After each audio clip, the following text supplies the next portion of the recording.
Kapanpun Anda menyaksikan Ronaldinho di lapangan sepak bola, Anda merasa ia bisa melakukan apa saja. Dianggap luas sebagai pemain paling terampil di zamannya, Ronaldinho gemar menggunakan berbagai tipuan untuk mengalahkan lawan, atau membuat mereka kehilangan keseimbangan. Ia juga dikenal karena visi dan kreativitasnya, yang memungkinkannya menciptakan peluang mencetak gol yang seolah-olah datang tiba-tiba. Selama kariernya yang panjang dan sukses, ia memenangkan 1 Ballon d'Or, dan 2 penghargaan pemain terbaik FIFA. Biografi.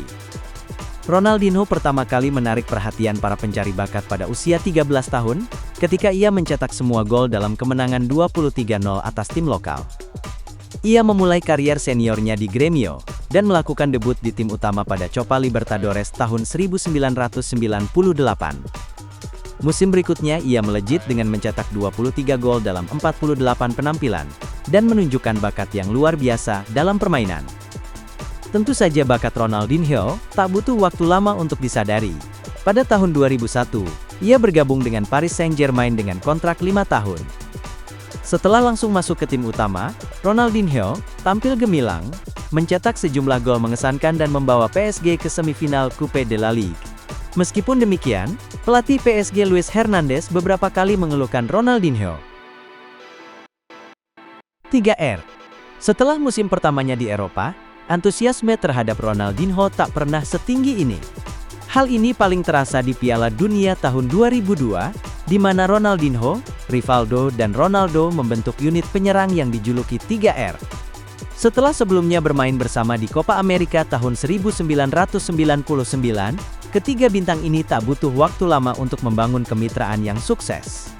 Akhirnya mereka menjadi kisah yang menggembirakan di turnamen tersebut saat berhasil mengamankan gelar Piala Dunia kelima mereka. Momen paling berkesan Ronaldinho di Piala Dunia terjadi di perempat final melawan Inggris, di mana ia mencetak gol tendangan bebas dari jarak lebih dari 40 yard. Meskipun diusir keluar lapangan di akhir pertandingan, ia kembali ke starting line-up di final. Bersama Rivaldo dan Ronaldo, ia terpilih masuk dalam tim All-Star Piala Dunia. Keabadian di Barcelona. Setelah musim kedua yang relatif mengecewakan di PSG, Ronaldinho pindah ke Barcelona pada tahun 2003. Berkat gaya bermainnya yang menghibur dan kemampuan tekniknya, ia dengan cepat memikat hati para penggemar Barcelona. Setelah melewati musim pertama yang diwarnai cedera, ia memimpin Barcelona meraih gelar La Liga pertama mereka di abad baru. Pada bulan Desember tahun 2004, FIFA menobatkannya sebagai pemain terbaik tahun ini. Musim tahun 2005 dan 2006 adalah mahakarya Ronaldinho. Selain mengamankan gelar La Liga kedua berturut-turut, Barcelona juga memenangkan Liga Champions dengan mengalahkan Arsenal di final. Seperti musim sebelumnya, Ronaldinho berperan penting dalam kesuksesan tim, yang membuatnya memenangkan Ballon d'Or pertamanya dan satu-satunya. Kehebatannya bahkan diakui oleh penggemar lawan, terbukti dari tepuk tangan meriah yang ia terima di Santiago Bernabeu dalam kemenangan Barcelona. Ironisnya semua kesuksesan ini berdampak negatif pada Ronaldinho, yang mulai merasa telah mencapai semua yang ia bisa di dunia sepak bola. Tak lama kemudian, ia kembali ke gaya hidup berpesta, yang ditambah dengan berbagai cedera, berperan besar dalam mengakhiri kariernya di Barcelona sebelum waktunya. Karier dan warisan selanjutnya. Setelah berjuang dengan kondisi fisiknya di musim pertamanya di Italia, Ronaldinho kembali menunjukkan kemampuannya yang tak terbantahkan di musim tahun 2009. Dalam kebangkitan kariernya yang singkat, ia mencetak 15 gol dalam 43 pertandingan, mengakhiri musim sebagai pemimpin assist Serie A. Namun ia hanya bermain 16 kali di musim berikutnya, yang tidak menghalangi Milan untuk memenangkan gelar Serie A.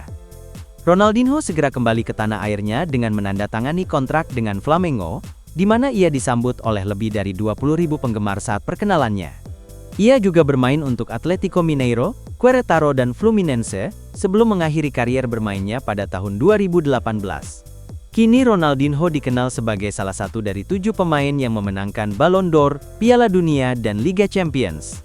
Terlepas dari semua prestasinya, banyak pakar yakin bahwa Ronaldinho bisa menjadi pemain terhebat dalam sejarah sepak bola, jika saja ia lebih serius dalam bermain. Namun jika Anda bertanya langsung kepada sang legenda, ia akan menjawab bahwa ia tidak menyesali apapun yang telah terjadi.